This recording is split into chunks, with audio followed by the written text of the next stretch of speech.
सुप्रभात बच्चों, मैं इंदु झा हिंदी कक्षा में 8वीं में व्याकरण पढ़ाने जा रही हूँ। व्याकरण में आज मैं जुलाई कोर्स पढ़ा रही हूँ। जुलाई कोर्स में आपका पाठ संख्या 3 और 4 है। 4 में है आपका वाक्य विचार, जो मैं पहले ही आपको पढ़ा चुकी हूँ। आज संधि में पढ़ाने जा रही हूँ और संधि पढ़ाने में जैसा कि हमेशा पढ़ते आए हैं, सबसे पहले इसकी परिभाषा पढ़ेंगे, इसके प्रकार पढ़ेंगे और इस तरह से आगे बढ़ेंगे। तो ठीक है, आप सभी लोग अपनी अपनी किताबें खोल लें और अब मैं पढ़ाने जा रही हूँ। सबसे पहले संधि। संधि का अर्थ क्या होता है? मेल या जोड़। व्याकरण में संधि से आशय वर्णों के मेल से है।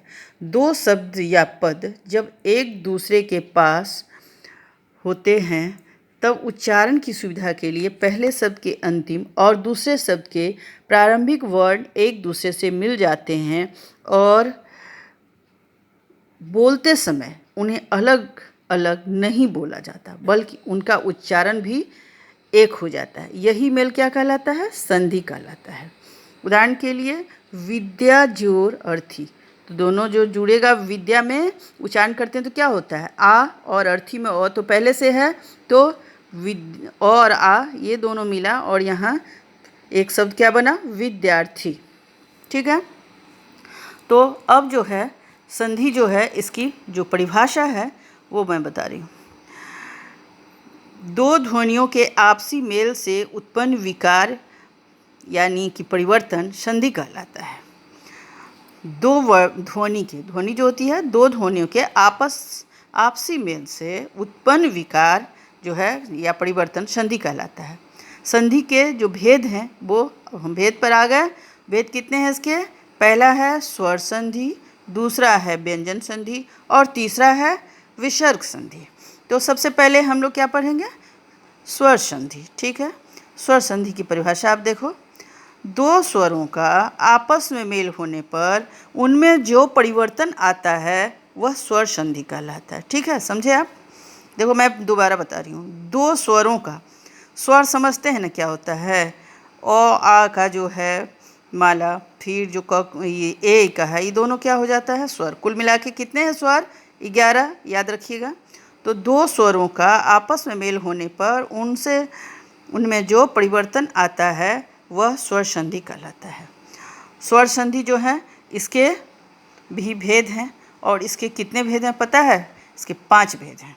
सबसे पहला है स्वर संधि के जो हैं भेद वो हैं दीर्घ संधि, पहला नंबर। दूसरा प्रकार है इसका गुण संधि, तीसरा है वृद्धि संधि, चौथा है यण संधि और पांचवा है अयादि संधि। तो सबसे पहले आते हैं हम किस पर? दीर्घ संधि पर। दीर्घ संधि, जब ह्रस्व जो है अ ई और उ या दीर्घ आ ई उ दोनों जो है स्वर के बाद समान ह्रस्व या दीर्घ स्वर आए तो दोनों में क्या हो जाता है? दोनों के मेल से दीर्घ स्वर हो जाता है, इसलिए इसे दीर्घ संधि कहते हैं। उदाहरण के लिए देखिए, जैसे कि अ और अ जो है दोनों जुड़ा, अ प्लस अ जोड़ ज, तो बराबर में इक्वल टू क्या हो गया? आ। तो वेद जोड़ अंत और ये एक शब्द क्या बना? वेदांत। सत्य जोड़ अर्थ क्या बन गया? सत्यार्थ। इसी तरह के और भी उदाहरण इसके होंगे। अब आइए दूसरा प्रकार में, और वो है गुण संधि। अ का मेल या ई और ई से होने पर, ए उ से होने पर ओ तथा री से होने पर अर हो जाता है, इसे गुण संधि कहते हैं। उदाहरण के लिए अ जोड़ ई इक्वल टू क्या बना? ए, और यहाँ उदाहरण इसका क्या होगा? गज जोड़ इंद्र, और दोनों जुड़ा तो बन गया गजेंद्र। उसी तरह अ जोड़ बड़ी वाली ई जो है ई जुड़ा तो बन गया ए, दोनों स्थिति में ए बना, तो देव जोड़ ईश क्या बन गया? देवेश। ठीक है, चलिए अगला पेज में आइए। अब है इसका तीसरा प्रकार, वो है वृद्धि संधि। जब पहले शब्द के अंत में अ आ हो तथा दूसरे शब्द के आरंभ में ए ऐ अथवा ओ औ आए, तब दोनों मिलकर क्रमशः ऐ तथा औ हो जाते हैं। इसे वृद्धि संधि कहते हैं। इसके उदाहरण देखिए, अ जोर ए इक्वल टू ऐ, तो हित जोर ए सी, और क्या बन गया, ही तैसी। आ जोर ए इक्वल टू बना ऐ, यथा जोर ए बना यथैव। अब हम लोग किस पर थे, तीसरा थे वृद्धि संधि पर। अब आते हैं चौथे पे, और वो है यण संधि।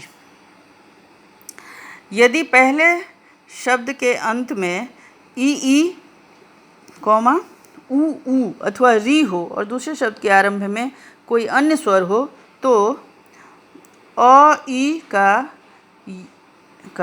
य, ऊ का द और री का र हो जाता है।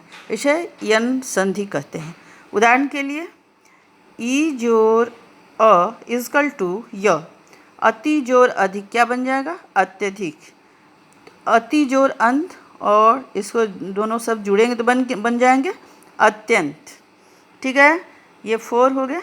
अब हम आते हैं पांचवा में, और पांचवा जो है वो है हमारा अयादि संधि।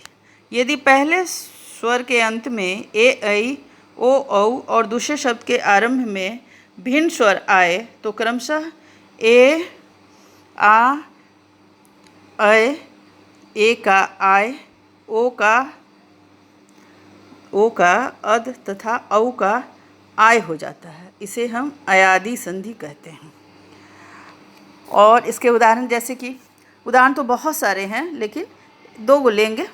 ए जोर अ इक्वल टू अय, तो यहाँ क्या बन गया, से जोर अन, और ये दोनों जुड़ा इक्वल टू शयन। उसी तरह ऐ जोर अ बना आय, गै जोर अन क्या बना, गायन। अब ये पांचवा प्रकार हो गया। और अब हम आते हैं स्वर और व्यंजन। 2 प्रकार होते हैं ना, संधि के 2 भेद, स्वर और व्यंजन, स्वर संधि और व्यंजन संधि। तो व्यंजन संधि में है, किसी व्यंजन का स्वर अथवा व्यंजन से मेल होने पर, ध्यान दो, किसी व्यंजन का, व्यंजन क्या होता है, क ख ग घ से लेकर य र ल व तक। तो किसी व्यंजन का स्वर अथवा व्यंजन के मेल से होने पर जो विकार उत्पन्न होता है वह व्यंजन संधि कहलाता है। जैसे तत् जोर लीन, आप देखो तत् में तत् जो है ना, तो मुंह में उच्चारण क्या आ रहा है, अ। जोर लीन ल है, व्यंजन है, तो स्वर व्यंजन मिला, इक्वल टू तल्लीन। उसी तरह दूसरा उदाहरण, सत जोर जन इक्वल टू सज्जन। ठीक है, तो व्यंजन जो है इसकी परिभाषा आप जान गए। अब हम जो है वो पढ़ने जा रहे हैं। अब स्वर व्यंजन के बाद हमारा जो है वो है विसर्ग संधि। संधि के कितने भेद, स्वर संधि, व्यंजन संधि, विसर्ग संधि। तो अब हम तीसरे प्रकार में आए, और वो है विसर्ग संधि। विसर्ग के बाद स्वर या व्यंजन आने पर उनके मेल से जो उत्परिवर्तन होता है उसे हम विसर्ग संधि कहते हैं। जैसे मनः जोड़ आधा स है ना, मनः जोड़ स्थ, तो मनः जोड़ रथ, अब इक्वल टू हो गया मनोरथ। दुह जोड़ जन, 2 जो डॉट है जिसके विसर्ग कहते हैं, जैसे लिखते हैं ना अतः प्रातः, वही दुह जोड़ जन इक्वल टू क्या हो गया, दुर्जन। तो ये विसर्ग संधि के उदाहरण आपके हो गए। अब अंतिम चीज में हम आ गए, पेज उलटिए, और वो है संधि विच्छेद। यदि संधि विच्छेद में देखो, संधि किए हुए वर्णों को अलग करके पहले वाली स्थिति में लाना संधि विच्छेद कहलाता है। जैसे उल्लास है, ठीक है, ये संधि वाला शब्द है, उल्लास बना हुआ है, उत्जोड़ लास बना हुआ है ना। अब इसे अलग करेंगे तो उत्जोड़ लास, एक उत अलग कर दिए, लास अलग कर दिए। शास्त्रार्थ, शास्त्र जोड़ अर्थ, जैसे कि मनोनुकूल, मनः जोर अनुकूल, तपोवन तपह जोर वन। तो संधि विच्छेद से मतलब क्या हुआ? संधि मतलब दोस्ती, मेल मिलाप, और विच्छेद मतलब झगड़ा, अलग हो जाना। तो संधि विच्छेद मतलब क्या होगा? यदि संधि किए हुए वर्णों को अलग कर देते हैं तो वो क्या हो जाता है? संधि विच्छेद हो जाता है। अब हम जो अब तक पढ़े उसको हम एक बार फिर लेते हैं। तो अभी तक आपको जो हमने बताया वो ये कि दो ध्वनियों के आपसी मेल से उत्पन्न विकार क्या कहलाते हैं? संधि कहलाते हैं। उसका दूसरा क्या है? संधि के 3 भेद हैं, स्वर संधि, व्यंजन संधि, विसर्ग संधि।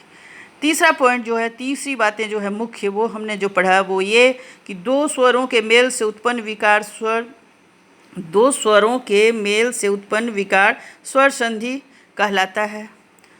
उसके बाद चौथी बात जो हम लोग पढ़े वो ये कि स्वर संधि के 5 भेद हैं, दीर्घ, गुण, वृद्धि, यण, अयादि।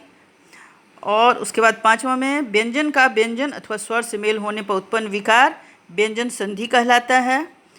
और छठा, विसर्ग का किसी स्वर अथवा व्यंजन से मेल होने पर उत्पन्न विकार विसर्ग संधि कहलाता है। और सबसे अंत में संधि किए हुए वर्णों को अलग करके पहले वाली स्थिति में लाना संधि विच्छेद कहलाता है। ठीक है, तो आज हम लोग संधि जो है वो जुलाई कोर्स का पढ़े। इसके जो सारे क्वेश्चन हैं, प्रश्न उत्तर हैं, इसमें जो बहुत छोटे छोटे प्रश्न हैं, कुछ बहुत आसान, वो आप चाहें तो बना लें। वैसे जो मुख्य प्रश्न है उसे हम कोशिश करेंगे कि आप लोग को बना के दें, आपको मिल जाएगा। तो बच्चे आप लोग इसको एक बार खुद से पूरा ध्यान दे के पढ़िए, इससे आपको समझ में आएगा। और इसमें बहुत सारे उदाहरण दिए गए हैं, और जो इतने कम समय में उदाहरण क्या है, 2 उदाहरण भी दे के समझाया जा सकता है, और इसमें बहुत ज़्यादा संख्या में है, जिसे आप स्वयं थोड़ा समय लगाकर कोशिश करेंगे पढ़ने का। ठीक है, थैंक यू।